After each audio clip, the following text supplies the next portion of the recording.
Drop it.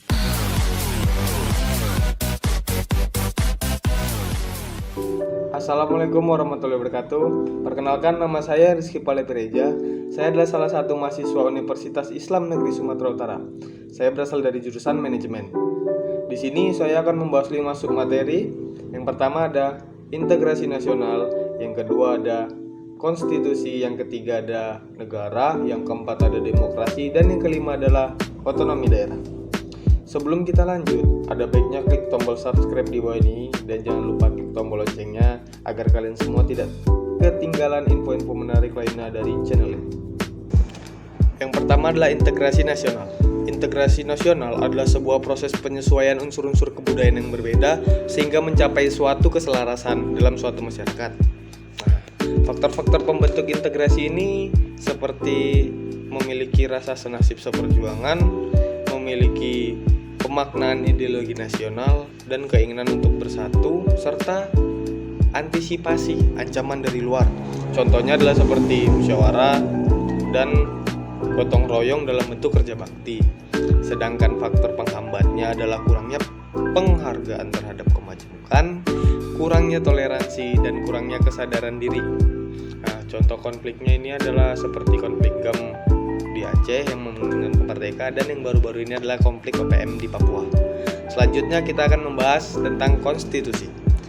Konstitusi dalam arti luas adalah keseluruhan dari ketentuan-ketentuan dasar suatu hukum dasar, baik yang tertulis maupun tidak tertulis, maupun keduanya, yang dicampurkan tidak hanya sebagai aspek hukum melainkan juga aspek non-hukum. Sedangkan konstitusi dalam arti sempit hanya mengandung norma-norma hukum yang membatasi kekuasaan yang ada dalam negara. Nah, konstitusi ini memiliki 2 tujuan, yaitu untuk memberikan pembatasan terhadap pengawasan terhadap politik, dan yang kedua untuk membebaskan kekuasaan dari kontrol mutlak para penguasa serta menetapkan batas-batas kekuasaan bagi penguasa. Nah, fungsi konstitusi ini secara umum adalah untuk membatasi kekuasaan pemerintah agar tidak terjadi kesewenang-wenangan yang dilakukan oleh pemerintah, sehingga hak bagi warga negara dapat terlindungi dan tersalurkan. Yang kedua adalah sebagai piagam kelahiran suatu negara. Yang ketiga ada sebagai sumber hukum tertinggi. Selanjutnya ada alat membatasi kekuasaan dan identitas nasional dan lambang atau pelindung hak asasi manusia dan kebebasan warga suatu negara. Selanjutnya kita akan membahas negara. Negara adalah organisasi kekuasaan yang berdaulat dengan tata pemerintahan yang melaksanakan tata tertib atas orang-orang di daerah tertentu. Nah, sifat-sifat negara ini adalah bersifat memaksa, yaitu memaksa masyarakatnya untuk patuh terhadap peraturan yang ada di daerah tersebut atau di negara tersebut yang telah ditetapkan. Yang kedua adalah bersifat monopoli, yaitu menguasai semua sumber daya alam yang penting dalam wilayah negara tersebut. Yang ketiga, negara bersifat totalitas. Negara memiliki wewenang atas semua hal tanpa pengecualian dalam suatu lingkup daerah kekuasaannya.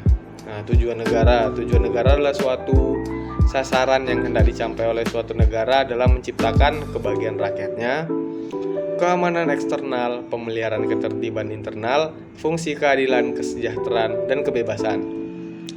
Nah, selanjutnya itu demokrasi. Demokrasi ini berasal dari kata Yunani, yaitu demos dan kratos, yang mana demos bermakna rakyat atau khalayak, sementara kratos bermakna pemerintah. Demokrasi sebagai sistem pemerintahan yang menginginkan dan memberikan hak kebebasan kepada warga negaranya untuk berpendapat serta turut serta dalam pengambilan keputusan di pemerintahan. Misalnya dalam negara kita nih, kita memilih suatu anggota pemerintahan itu kan dari pemilu ya, seperti DPR, presiden, dan lain-lain. Nah, demokrasi ini memiliki tujuan, yaitu sebagai kebebasan berpendapat, menciptakan keamanan dan ketertiban, mendorong masyarakat aktif dalam pemerintahan, membatasi kekuasaan pemerintahan, dan mencegah perselisihan. Unsur-unsur pendukung tegaknya demokrasi adalah negara hukum, masyarakat yang madani, dan aliansi kelompok. Selanjutnya itu adalah, kita lanjut ke materi selanjutnya adalah otonomi daerah. Otonomi berasal dari dua kata, yaitu auto berarti sendiri, nomos berarti rumah tangga atau urusan pemerintahan otonomi. Dengan demikian berarti mengurus rumah tangga sendiri.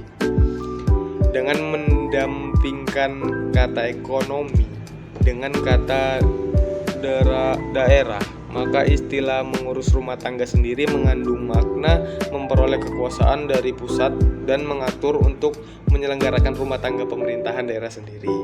Berikut adalah beberapa yang menjadi landasan teori dalam otonomi daerah. Yang pertama, asas tertib penyelenggaraan negara, asas kepentingan umum, asas kepastian hukum, asas keterbukaan, asas profesionalitas, asas efisiensi, dan asas proporsionalitas dan efektivitas. Sekian dari saya. Apabila ada salah kata, saya mohon maaf. Saya sudahi. Wassalamualaikum warahmatullahi wabarakatuh.